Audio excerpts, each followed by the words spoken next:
आज बहुत ही थोड़ा सा छोटा सा टॉपिक पढ़ेंगे, क्योंकि जो आज की वर्कशीट है उसके अंदर से एक जो टॉपिक था वर्सिटाइल नेचर वाला, कि कार्बन के बहुत सारे कंपाउंड्स या यौगिक जो हैं वो क्यों बनते हैं, तो वो हम ऑलरेडी कर चुके हैं, जिसमें मैंने आपको 2 बताया था, कैटेनेशन श्रृंखलन और टेट्रावैलेंसी संयोजकता, यानी कि उसकी 4 वैलेंसी होती है और जिसकी वजह से वे 4 इलेक्ट्रॉन शेयर कर पाता है, और एक दूसरा श्रृंखलन है कैटेनेशन, जिसका मतलब है कि कार्बन अपने ही जैसे और एलिमेंट्स के साथ कार्बन के साथ लंबी लंबी चेन बना सकता है। सिलिकॉन भी करता है ऐसा, लेकिन सिलिकॉन छोटी चेन ही बना पाता है।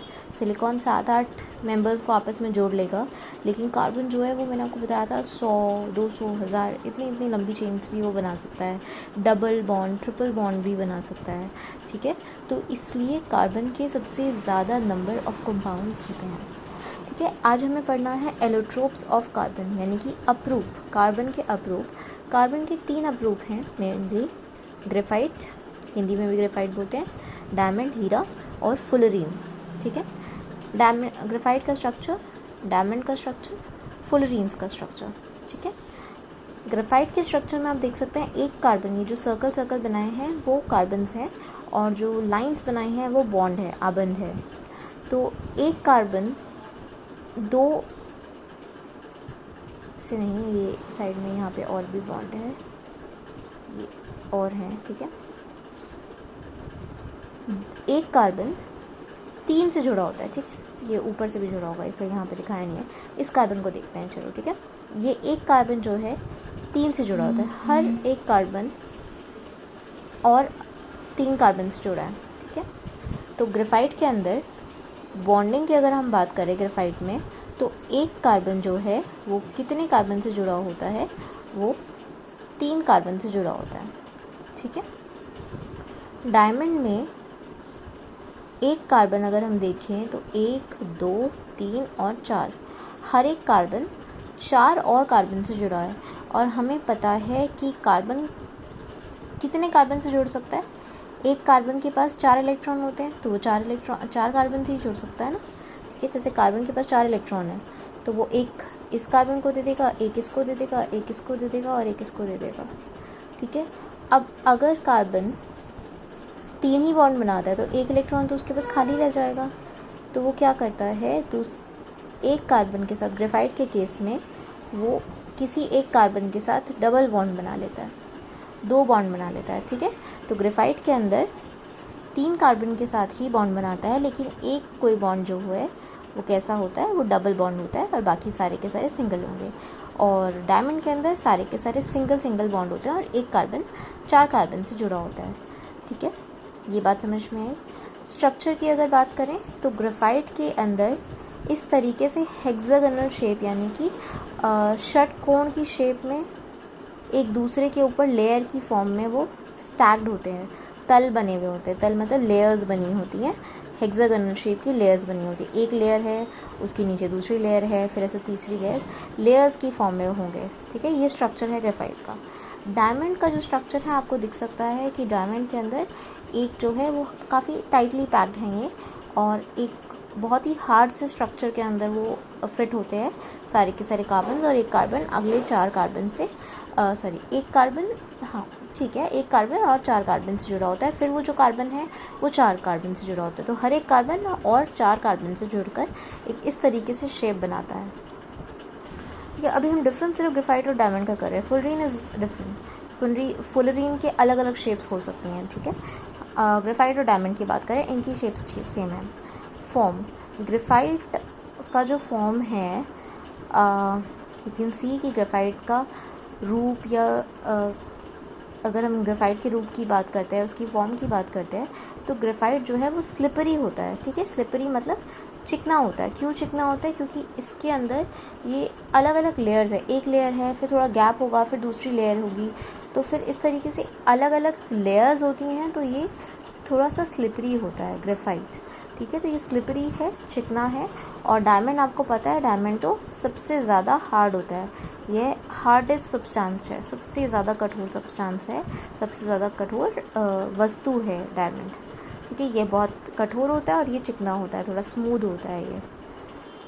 कंडक्टेंस या चालकता, ठीक है, इलेक्ट्रिसिटी पास करेंगे या नहीं, विद्युत के गुड कंडक्टर्स होंगे, इलेक्ट्रिसिटी के गुड कंडक्टर्स होंगे या नहीं। तो जो ग्रेफाइट है, ग्रेफाइट के अंदर क्योंकि वो 3 ही इलेक्ट्रॉन से बॉन्डेड होता है, एक उसका खाली है, ठीक है, तो 3 इलेक्ट्रॉन कह सकते हैं, तो सिर्फ 3 कार्बन से बॉन्डेड होता है, इस वजह से वह इलेक्ट्रिसिटी का गुड कंडक्टर होता है।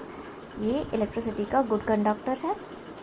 और डायमंड के अंदर वो चारों की चारों उसकी वैलेंसी फील्ड है, ठीक है, चारों ही फील्ड होती है, तो इस वजह से ये एक बैड कंडक्टर होता है इलेक्ट्रिसिटी का। ठीक है, लास्ट पॉइंट रह गया हमारा यूजेस। ग्रेफाइट को पेंसिल की लीड में यूज़ करते हैं, ठीक है, जो आपकी पेंसिल की लीड बनी होती है वो ग्रेफाइट की होती है।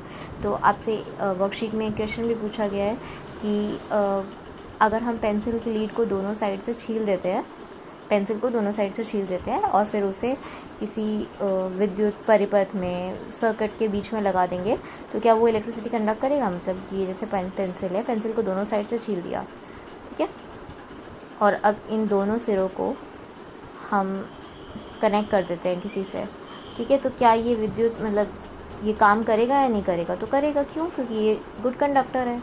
अगर ये गुड कंडक्टर है तो इलेक्ट्रिसिटी यहाँ से फ्लो करके जाएगी, ठीक है। तो गुड कंडक्टर, हम उपयोगिता की बात कर रहे थे, तो एक तो इसको पेंसिल की लीड में यूज़ करते हैं, ठीक है, और इसको लुब्रिकेंट की तरह भी यूज़ करते हैं। लुब्रिकेंट को हिंदी में स्नेहक बोलते हैं। लुब्रिकेंट का क्या मतलब है? लुब्रिकेंट होता है जैसे जो मशीन के अंदर ऑयल की तरह यूज़ किया जाए, या कोई भी ऐसी स्लिपरी चीज़ होती है ना, उसको स्नेहक बोलते हैं, ठीक है। तो क्योंकि ये स्लिपरी होता है, चिकना होता है काफ़ी, इस वजह से इसे लुब्रिकेंट या स्नेहक के रूप में यूज़ कर सकते हैं। डायमंड का तो आपको पता ही है, डायमंड किस लिए यूज़ होता है। डायमंड ज्वेलरी बनाने में, ज्वेलरी को कट करने में भी डायमंड यूज़ होता है। ये हो गया डायमंड और ग्रेफाइट के डिफरेंसेस। अब हम बात करते हैं फुलरीन की। फुलरीन का एक एग्जाम्पल है C60 बकमिंस्टर फुलरीन। ठीक है, fullerene is actually a class of compound. Fullerene के अंदर अलग अलग टाइप के फुलरीन्स होते हैं, ठीक है। फुलरीन जो है वो अलग अलग टाइप की हो सकती है। कार्बन का ग्रुप है ये, इसके अंदर बहुत सारे कार्बन अलग शेप में आके मिलते हैं। एक टाइप का जो सबसे पहले जो हमें फुलरीन मिला था वो C60 फुलरीन था। C60 का मतलब है कि इसके अंदर 60 कार्बन होते हैं। और ये जो फुलरीन है या बकमिंस्टर फुलरीन है, ये फुलरीन जो है जनरली फुटबॉल की शेप के होते हैं, ठीक है। इसके अंदर हेक्सागोनल और पेंटागोनल रिंग्स होती हैं।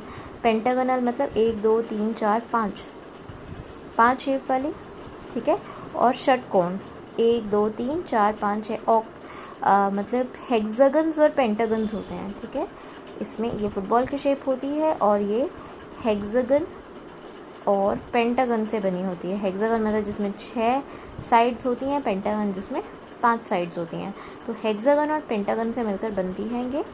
और इसका नाम बकमिंस्टर फुलरीन क्यों रखा? क्योंकि इसकी जो शेप है वो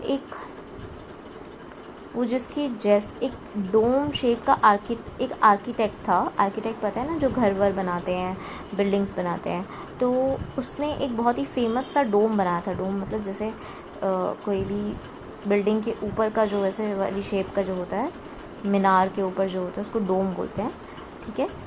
तो उसका जो आर्किटेक्चर था, उसकी इस फुलरीन की शेप उसके डोम जैसी लग रही थी, तो उसके ऑनर में इसका नाम बकमिंस्टर फुलरीन रख दिया गया, ठीक है।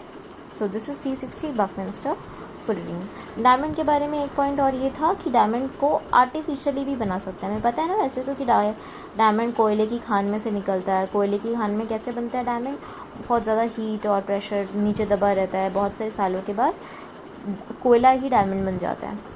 हम आर्टिफिशियली भी डायमंड बना सकते हैं, लैब में भी डायमंड बना सकते हैं। कैसे? वही सेम, कोयला जो है, कार्बन है, उसके ऊपर बहुत सारी हीट और प्रेशर, हाई हीट और हाई प्रेशर अगर हम अप्लाई करते हैं, हाई हीट और हाई प्रेशर, दाब बहुत ज़्यादा और बहुत ही ज़्यादा गर्मी अगर हम उसमें देते हैं, किसको?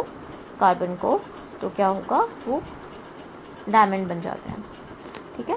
तो डायमंड को आप लैब में भी क्रिएट करवा सकते हैं बहुत हाई प्रेशर और हाई हीट में, और वो छोटे होते हैं साइज़ में, ठीक है। डिफरेंस ये है कि छोटे बनेंगे, इतने बड़े नहीं बनते, लेकिन वैसे जो नेचुरल डायमंड है उसी की जैसे ही शाइन वाइन जो है वो सेम ही रहती है, नेचुरल डायमंड जैसी होती है, ठीक है। एक्स्ट्रा क्वेश्चंस कुछ नहीं है, जो आपकी वर्कशीट है आपको वही करनी है। नेक्स्ट क्लास होपफुली हम लेंगे और उसके अंदर हम और इम्पॉर्टेंट टॉपिक्स करेंगे, जैसे कि सैचुरेटेड और unsaturated carbon, functional group etcetera. Okay, so read this and कोई डाउट हो तो पूछ सकते हैं।